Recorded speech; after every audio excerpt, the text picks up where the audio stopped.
नमस्कार जय जगन्नाथ मु सौम्य स्वागत करुच्ची आपण मानक सत्य डेवोशनल यूट्यूब चैनल को। तो चलंतु आरंभ करिबा कल्की धाम छतिया बटर भाग 4 महात्मा रघुवर दास। महापुरुष जगन्नाथ दासंक भविष्यांत ग्रंथ उद्धव चौतीसा महात्म्य रघुवर दासंक आविर्भाव संपर्क रे स्पष्ट सूचना देछि। हरिहर ब्रह्मा तिनि देव जही ठारे तू देखिबु वीर, हरे हजिबु सरे मजिबु रे रूप आंभर, हसीण कहती रस नारे स्थिति सेही ग्रामे आंभ घर, हर से जानिबु आंभ को चिन्हिबु जानिबु नाम आंभर। एथिरु सूचित हुए जे ह स र एही तीनोटी अक्षर पर्याय क्रमे छतिया बटरे लीला करुछंती। ह ही हाड़ीदास, स ही साधुवर दास, र ही रघुवर दास। एमाने समस्ते ब्रह्मंकर अवतार बोली गरुड़ गीता सूचाई थाए।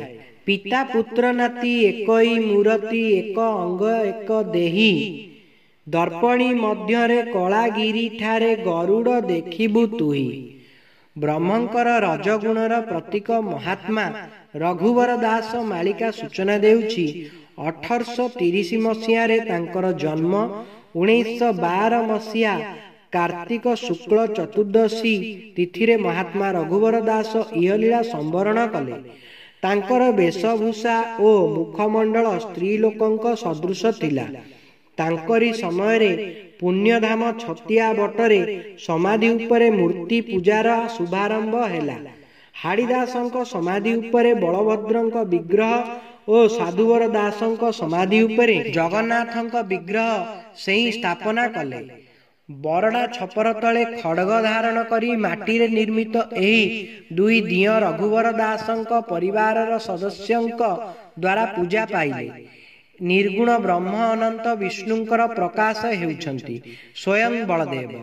से हेउछंती श्री अनंत गोपाल। से मध्य समाधि गोसाई ओ माटीगदा शांत।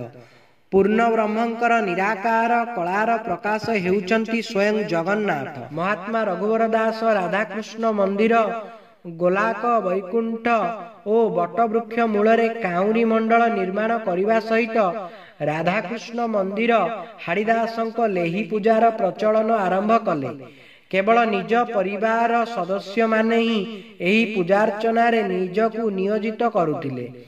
1911 मसीहा जजिजमा संक्रांतीय बंदोबस्तरे महात्मा हाड़ीदासंकर उत्तराधिकारी रूपे महात्मा रघुवर दास साब्यस्त हेले। से हेले समाधि गोसाई हतार मार्फतदार। से ही समय रे समाधि गोसाई परिसर मात्र थिला 4 गुंठ 1 डिसिमिल। छतिया बटरे मां 16 भुजा दुर्गा ओ धर्मगादीर प्रतिष्ठा महात्म्य रघुवर दासंक द्वारा होइतिला।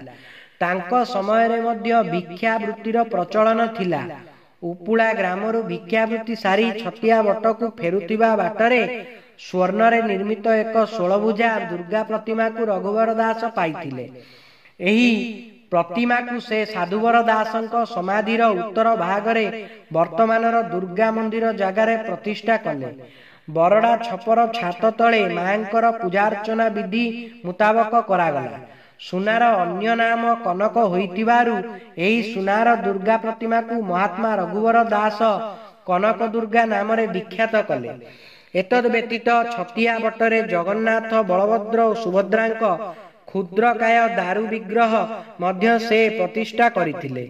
एही दारु ब्रह्म मूर्ति रथ यात्रा उत्सव रे छतिया बटरु बाहरी चंपापुर को यात्रा करुथिले। छतिया बट धर्मगादीर महिमा अवर्णनीय। महात्मा रघुवर दास जे पत्थर द्वारा धर्मगादी प्रतिष्ठा कले, सेही पत्थर अनेक दिनरु छतिया बटर देवनाशन बटवृक्ष मूले शोभा पाउथिला। एही पत्थर ओ वर्तमान एही बरगछ मूले पूजा पाउथिबा पत्थर एही दुईटीर समाहार रे निर्मित सिंहासन उपरे निराकार ब्रह्म नीलमाधव रूपरे विश्ववासु सबरंक द्वारा छतिया बटर एही देवनाशन बटवृक्ष मूले पूजा पाउथिले बोली जनश्रुति रही अछि। सेही सिंहासनर गोटिए पत्थर को महात्मा रघुवर दास बटवृक्षर दक्षिण पूर्व भागरे थिबा ବଉଳ ଗଛ ମୂଳେ ରଖି ଧର୍ମଗାଦି ସ୍ଥାପନା କଲେ। ଛତିଆ ବଟର ପୀଠାଧୀଶ ବସିବାର ପ୍ରଥା ତାଙ୍କରି ରଘୁବର ଦାସ ଠାରୁ ହିଁ ପ୍ରଚଳନ ହେଲା।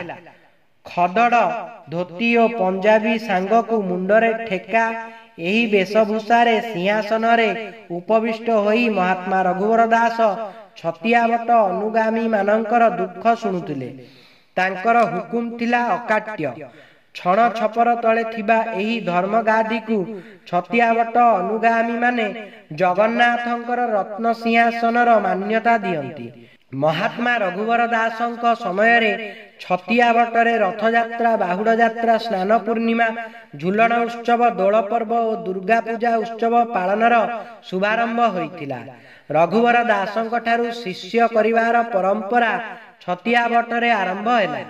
ରଥଯାତ୍ରା ଉତ୍ସବରେ ତିନି ଦିନ ଛତିଆ ବଟରୁ ବାହାରି ଚମ୍ପାପୁର ସ୍ଥିତ ମାଉସୀ ମା ଘରକୁ ଯାତ୍ରା କରୁଥିଲେ। ଏହି ଯାତ୍ରା ପାଇଁ ପୃଥକ ପୃଥକ ରଥର ବ୍ୟବସ୍ଥା ନଥିଲା। ମହାତ୍ମା ରଘୁବର ଦାସ ଛତିଆ ବଟ ରଥଯାତ୍ରା ଉତ୍ସବରେ ଗୋଟିଏ ରଥର ପରମ୍ପରାକୁ ସୃଷ୍ଟି କଲେ। ମା କନକ ଦୁର୍ଗାଙ୍କର ନବପତ୍ରିକା ପୂଜା ମହାତ୍ମା ରଘୁବର ଦାସଙ୍କ ସମୟରୁ ଛତିଆ ବଟରେ ଖ୍ୟାତି ଲାଭ କରିଅଛି। ନବପତ୍ରିକା ପୂଜା ହେତୁ 9 ଦିନ ଧରି ପୂଜା ପାଳନ କରାଯାଏ। ମହାଷ୍ଟମୀ ସନ୍ଧି ପୂଜାରେ ଆମିଷ ଭୋଗ ପ୍ରଦାନ ସମେତ ପୂଜାର ଅନ୍ୟାନ୍ୟ କେତେକ ଦିଗରେ ନିକଟସ୍ଥ ଅହମ୍ମଦପୁର ଓ ନୂଆଗାଁ ଗ୍ରାମବାସୀଗଣ ସହଯୋଗ କରିଥାନ୍ତି। ଏତଦ୍ ବ୍ୟତୀତ ବାହୁଡା, ସ୍ନାନ ପୂର୍ଣ୍ଣିମା, ଝୁଲଣ ଉତ୍ସବ ଓ ଦୋଳ ଉତ୍ସବ ରୀତିନୀତି ମୁତାବକ ପାଳନ କରାଗଲା। ଛତିଆ ବଟରେ ବ୍ରହ୍ମଙ୍କର ଆବିର୍ଭାବ ଦୁଇଟି ବଂଶକୁ ଆଧାର କରି ପ୍ରକାଶ ପାଇବ ବୋଲି ମହାତ୍ମା ହାଡ଼ିଦାସ ତାଙ୍କ ଭବିଷ୍ୟାନ୍ତ ଗ୍ରନ୍ଥମାଳିକାରେ ଉଲ୍ଲେଖ କରିଛନ୍ତି। ପିତା ପୁତ୍ର ନାତି ତିନି ମୂରତି, କ୍ଷୀରରୁ ଲବଣୀ ଘୃତ ଯେ ସ୍ଥିତି, ସେହିଠାରୁ ସୂର୍ଯ୍ୟ ବଂଶଟି ଶେଷ, ସୋମ ବଂଶରେ ଯେ ହରି ପ୍ରକାଶ, ସୂର୍ଯ୍ୟ ବଂଶ ଗୋପ୍ୟ ଅନ୍ତେ ନନ୍ଦନ, 1170 ହୋ ଦିନ, 500 ପୂର୍ଣ୍ଣ ହୋଇଯିବ, ସେଦିନ ଦମନ ଧାଡ଼ିଟି ଦେବ। ମହାତ୍ମା ହାଡ଼ିଦାସ, ମହାତ୍ମା ସାଧୁବର ଦାସ ଓ ମହାତ୍ମା ରଘୁବର ଦାସ ହେଉଛନ୍ତି ସୂର୍ଯ୍ୟ ବଂଶର ଲୀଳା ପୁରୁଷ। ରଘୁବର ଦାସଙ୍କ ଠାରୁ ସୂର୍ଯ୍ୟ ବଂଶର ପରିସମାପ୍ତି। ମହାତ୍ମା ରଘୁବର ଦାସ ନିଃସନ୍ତାନ ଥିଲେ। ଛତିଆ ବଟରେ ସୋମବଂଶର ପ୍ରତିଷ୍ଠା ପାଇଁ ସେ ଯେଉଁ ଜ୍ୟୋତି ପୁରୁଷଙ୍କୁ ଉଦ୍ଭାସିତ କଲେ ସେ ହେଉଛନ୍ତି ମହାପୁରୁଷ ଭଗବାନ ଦାସ। କଟକ ଜିଲ୍ଲାର ଟାଙ୍ଗୀ ଥାନା ଅନ୍ତର୍ଗତ ସଫା ଗ୍ରାମରେ 1860 ମସିହାରେ ତାଙ୍କର ଜନ୍ମ। ରଘୁବର ଦାସଙ୍କ ଭଉଣୀ ପାର୍ବତୀଙ୍କର ସେ ଥିଲେ ପ୍ରଥମ ସନ୍ତାନ। ଛତିଆ ବଟ ଲୀଳାରେ ମହାପୁରୁଷ ଭଗବାନ ଦାସଙ୍କ ଭୂମିକା ସମ୍ପର୍କରେ ଭବିଷ୍ୟାନ୍ତ ଗ୍ରନ୍ଥ ଅନନ୍ତ ଗୀତା ସୂଚନା ଦେଇଛି। ବୋଇଲେ ଅଚ୍ୟୁତ ତିନି ଜନମ, ପ୍ରଥମେ ବହିବୁ ହାଡ଼ିଆ ନାମ, ଦ୍ୱିତୀୟ ପୁତ୍ରର ପୁତ୍ର ହୋଇବ, 12 ବରଷିଆ ନାମ ବହିବ, ସୋମ ବଂଶ ଯେ ଝିଆଣିଆ ଅଂଶ, ବସୁଦେବ ଯାଇ ହେବେ ପ୍ରକାଶ, ନାମ ତାଙ୍କର ଭଗବାନ ହେବ, ପାଳନ ପୁତ୍ରରେ ଦିନ ବଞ୍ଚିବ, ତାଙ୍କରି ବିର୍ଜୁ ଅଚ୍ୟୁତ ଜନମ, ହ ଅକ୍ଷରରେ ହୋଇବ ନାମ। ଅନନ୍ତ ଗୀତା। ମହାତ୍ମା ରଘୁବର ଦାସଙ୍କର ଗୋଟିଏ ମାତ୍ର ଭଉଣୀ ଥିଲେ, ନାମ ତାଙ୍କର ପାର୍ବତୀ। ବିବାହର ଅନେକ ଦିନ ପର୍ଯ୍ୟନ୍ତ ପାର୍ବତୀ ମା ହେବାର ସୌଭାଗ୍ୟରୁ ବଞ୍ଚିତ ଥିଲେ। ସନ୍ତାନ ସନ୍ତତି ନ ହେବାର ଦୁଃଖ ସାଙ୍ଗକୁ ଶାଶୁ ଶ୍ୱଶୁର, ବନ୍ଧୁବାନ୍ଧବ, ଏପରିକି ସାଇ ଭାଇଙ୍କ ଇଙ୍ଗିତ ଭାରା ବାକ୍ୟ ତାଙ୍କ ପାଇଁ ଅସହ୍ୟ ହୋଇପଡ଼ିଲା। କଣ କରିବେ, କିପରି ଏ ସମସ୍ୟା ଦୂର ହେବ? ମନସ୍ତାପରେ ଦିନ ବିତୁଥାଏ। ଭାଇଙ୍କ ପାଖରୁ ହୁକୁମ ଆଣି ଅନେକ ଲୋକ କୃତକାର୍ଯ୍ୟ ହେଉଛନ୍ତି। ସ୍ୱାମୀ ସ୍ତ୍ରୀ ଦୁହେଁ ଛତିଆ ବଟ ଯିବେ, ଭାଇଙ୍କୁ ସବୁ ଜଣାଇ ହୁକୁମ ଆଣିବେ। ଏହି କଥାକୁ ପାର୍ବତୀ ଶେଷ ଆଶା ରୂପେ ମନେ ମନେ ବାଞ୍ଛିଲେ। ଶେଷରେ ସ୍ୱାମୀ ସ୍ତ୍ରୀ ତହାହିଁ କଲେ। ମା ହେବାର ସୌଭାଗ୍ୟ ସେ ଲାଭ କଲେ। ପ୍ରଥମ ପୁତ୍ରକୁ ଭାଇଙ୍କୁ ଟେକି ଦେବେ, ଏହା ଥିଲା ଧର୍ମଗାଦି ପାଖରେ ପାର୍ବତୀଙ୍କର ଦୃଢ଼ ବାକ୍ୟ। ଅନ୍ତଃ ସତ୍ତ୍ୱା ହେବା ପରେ ସନ୍ତାନ ପାଇଁ ତାଙ୍କର ବାତ୍ସଲ୍ୟ ଭାବ ଜାଗ୍ରତ ହେଲା। ପ୍ରଥମ ସନ୍ତାନ ଯଦି ପୁଅ ହୁଏ ତାକୁ ଭାଇଙ୍କୁ ଦେବେ ନା ଦେବେ ନାହିଁ, ଏହି ଚିନ୍ତାକୁ ନେଇ ତାଙ୍କର ଦିନଗୁଡ଼ିକ ଗଡ଼ି ଚାଲିଥାଏ। 10 ମାସ 10 ଦିନ ପରେ ପୁତ୍ର ସନ୍ତାନଟିଏ ଜନ୍ମ ହେଲା। ବଡ଼ ଆଶ୍ଚର୍ଯ୍ୟ କଥା ଯେ ପିଲାଟି ଜନ୍ମ ହେଲା ପରେ ହାତ ଗୋଡ଼ ହଲାଇଲା ନାହିଁ, ଆଖି ଖୋଲିଲା ନାହିଁ କି ରା ଦେଲା ନାହିଁ। ପାର୍ବତୀ ଅନୁତାପ କଲେ, ନିଜର ଭୁଲ ବୁଝି ପାରିଲେ। ପର ମୁହୂର୍ତ୍ତରେ ସେହି ପୁଅକୁ ରଘୁବର ଦାସଙ୍କ କୋଳକୁ ଟେକି ଦେଲେ। महात्मा रघुवर दासଙ୍କ पालित पुत्र बा पोष्य पुत्र हिसाब रे सेही पुअटी परवर्ती समय रे भगवान दास नाम रे परिचित हेले। तांकरी ठारू सोमवंशी ब्रह्मंकर आविर्भाव 1899 मसीह रे भगवान दास देहत्याग कले। पिता रघुवर दासଙ୍କ जीविता अवस्था रे तांकर महाप्रयाण होइतिबारु तांकु छतियावट परिसर मध्यरे समाधि दिया जाई नथिला। छतियावट निकटस्थ मंदिर बगीचा रे तांकर मृत शरीर को विधि मुताबक दाह करा जाइथिला। छतियावटरे सोमवंशर मौड़मणि महात्मा हरे कृष्ण दासଙ୍କ आविर्भाव 27 वर्ष परे अर्थात 1912 मसीह रे महात्मा रघुवर दास इहलीला संवरण कले। महात्मा साधुवर दासंकर समाधिर उत्तर दिगर पाखापाखी स्थान रे से समाधि जोगरे उपविष्ट हेले। जदि आपण माननको हमर ए वीडियोटी भल लागताय तेबे हम चैनल को लाइक शेयर सब्सक्राइब करबा को अनुरोध। जय जगन्नाथ, जय पंचसखा।